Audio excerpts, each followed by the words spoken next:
so far? It's been solid. It's been new, taking all the first team reps and just the meetings and everything's centered around how I think, the plays I like, and then getting the timing down with the receivers and running backs. So it's been a little different, but it's been really good. A lot of your teammates have talked about that confidence and poise that you've had since taking over. Where does that come from? I think, just naturally playing the position of quarterback, you have to, do your part in terms of getting everyone on the same page and moving in the right direction. And I feel like, since I've been a kid playing sports and being a competitor, that has a little bit to do with it as well.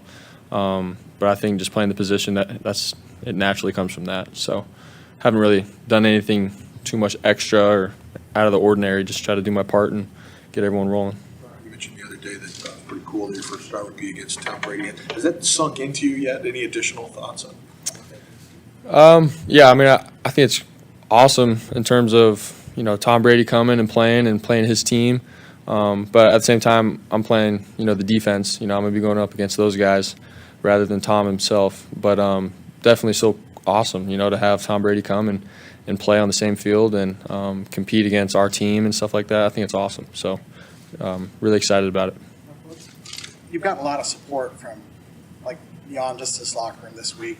What's that been like? And I guess, a lot of text messages, a lot of calls. Are you appreciating some of it but blocking it out? How's the balance? How do you deal with it? Yeah, I think, just a little bit of both. After the game and the day after, just taking some time to reflect and stuff and being appreciative of, everyone in my life who's, played a part in my life and has given themselves or their time and love and support towards me and my family.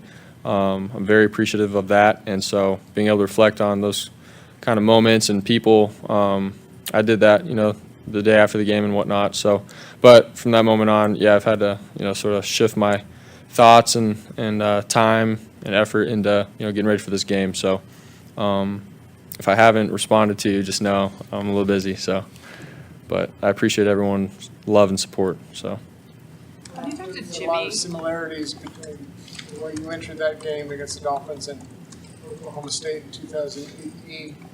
I suppose in the moment you're not thinking of Oklahoma State 2018, but was it, I don't know if you're just doing it now, but do you see some parallels and similarities being thrust in that situation and how you were able to handle it? Yeah, obviously the level and the competition is a little different, but in terms of the mentality of, going out and doing whatever it takes to win, for your team, I feel like that mentality was really similar.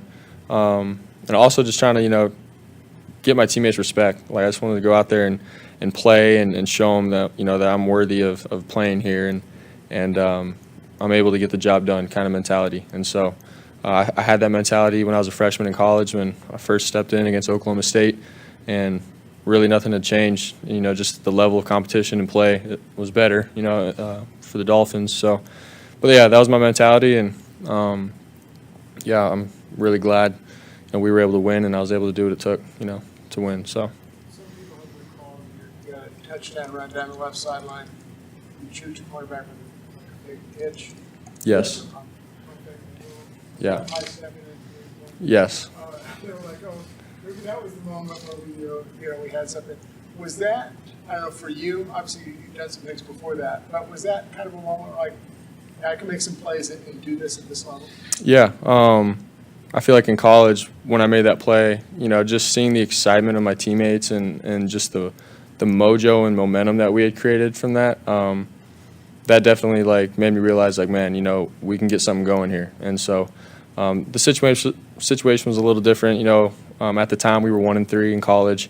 Now I'm on a really good team who has a great record and on a win streak and all that kind of stuff. So on Sunday I was just trying to go in and show that, even though Jimmy went down, that I can come in and do what Coach is asking of me, and we can still put up points on the board and win. So that's just really, how I looked at it. So. What interaction have you had with Jimmy this week? I've seen him here and there. Before meetings, he's been there, so we've talked a little bit. And then, obviously, I think it was Tuesday, he was in the training room, so I just walked in there and we talked for a little bit and just picked his brain on, what it's going to take. And he's awesome, man, just telling me, doing this and doing that as the quarterback here. And I just, told him that I loved him and I appreciate, everything that he's done for me and stuff like that. So he's definitely been around. Guys have seen him. And, every time you see him, you smile. Like, he's a great guy, and he's just, like, the energy that he brings is awesome. So it's great having him around.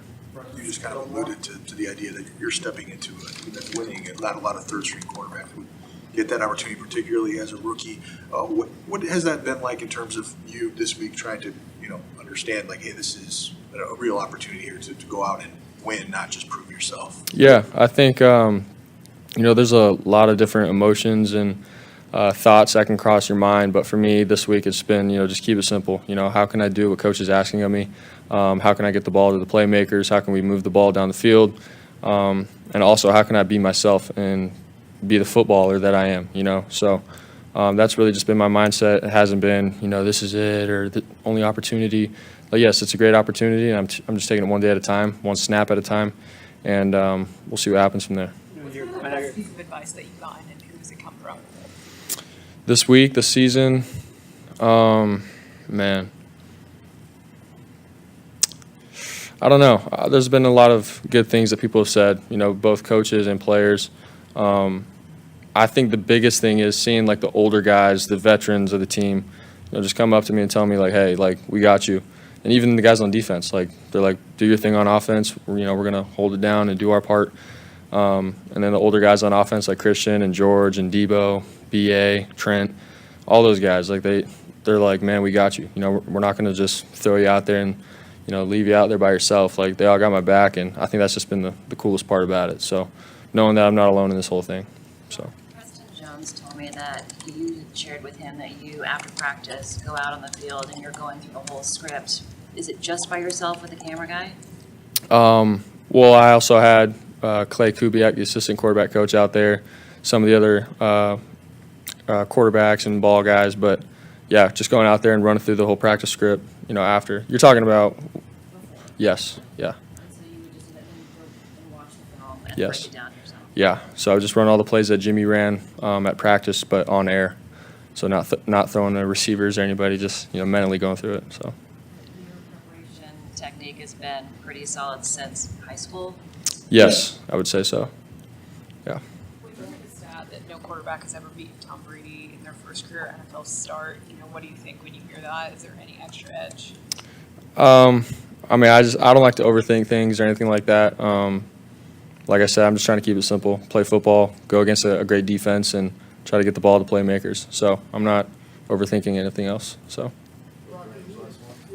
You had a conference call with us, and I think all the questions had to do with you being the last pick and Mr. Irrelevant. And you go to the Mr. Irrelevant parade, yeah. You were very polite, but I did get a sense at some point you were like, enough of this. I'm actually going to be an okay NFL player. I guess, have you always had kind of a love-hate relationship with Mr. Irrelevant? And is it true that perhaps during that conference call, you'd had enough? Definitely. Like, I think there's always been an edge to myself. Like, people are, they make a joke out of it and whatnot, and it's all fun and games, in terms of taking the trip and meeting great people and all that kind of thing. But for myself, like, I've always believed that I don't care, like, what slot, what round, what pick, that I get picked, or if I was undrafted. My whole thing was, man, I just want to go out and prove to myself that, I can play at this level. And so that's always been my mentality. Even though I was the last pick, that's just where I happened to fall in the draft. And, I've embraced the role in terms of having fun with it when I got here with the guys and going on the trip and everything. But at the end of the day, for me, it's like, man, I got an opportunity to come and play for the 49ers and compete, make the team, and do what it takes to, push these guys in the locker room and win at all costs. So that's really where I've been with it. I don't hate the term or anything like that. The people that we went and met are great. We still talk to them. What they do, for just different organizations and raising money, they do it's for a great cause. So I'm very thankful how it all worked out. Touchdown ball? Did you get your touchdown ball from? Yes, I got my first touchdown ball. Yeah. I'm not sure, but Doc, one of our equipment guys, got it for me and had it sit in my locker the next day. So I'm not really sure who grabbed it. I don't know if it was Trey or not this time, but yeah. Thanks, guys.